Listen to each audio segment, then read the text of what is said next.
It was a Sunday afternoon after church. I walked into the hotel lobby and I greeted the front desk clerk with a smile. And as I entered into my hotel room, I assessed the area because I didn't quite know how long I was going to be there, and I wanted to set up my workstation just right. And after I got situated, I fell down on the bed and I laid back on the sheets as tears began to flood my eyes, because the reality had just set in that I had walked away from my marriage. And all I could ask myself was, how did I get here? See, when I first met my husband, he was wonderful.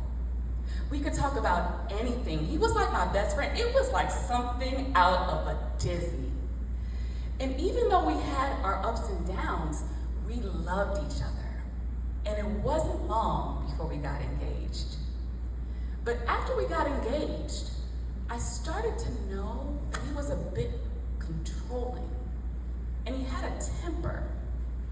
And it made me nervous, and so I reached out to a mentor of mine who was assigned to me from my church, and I told her what was going on, and she said, "You know what, sweetheart, that's the devil trying to keep you two apart. You two love each other, and you should hurry up and get married." And so that's what we did. But after I said I do, my life became a nightmare.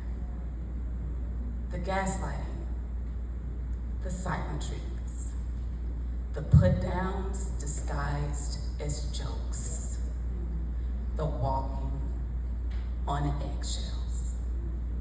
I became so depressed. I remember calling my mentor one day in tears, telling her what was going on. And she said, "Baby girl, this sounds like newlywed problems to me. Continue to pray and just work on your marriage."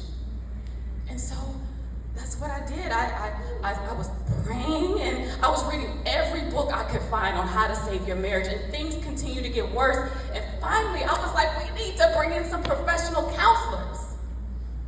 And it wasn't long before those professional counselors saw signs of abuse.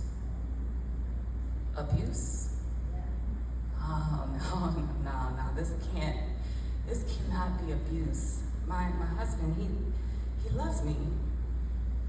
But as I was reading the literature on what domestic violence was, they were describing my husband to the T. Oh my God. I'm in an abusive marriage? How did I let this happen? I mean, I'm a reverend. I can't get divorced. How do I fix this? But things continue to get worse. And one day, we just got into this explosive argument. And it was as if I stepped outside of my body. And as he was spewing words of disdain towards me, I remember God whispering in my ear so gently that this is not me, and you don't deserve this. And that's when I made a decision to walk away from my marriage, and I found myself in that hotel room alone. And while I was in that bed, I had to make a decision. Was I going to allow myself to stay overwhelmed by the shame that I was feeling in that moment? Or was I going to walk out my healing?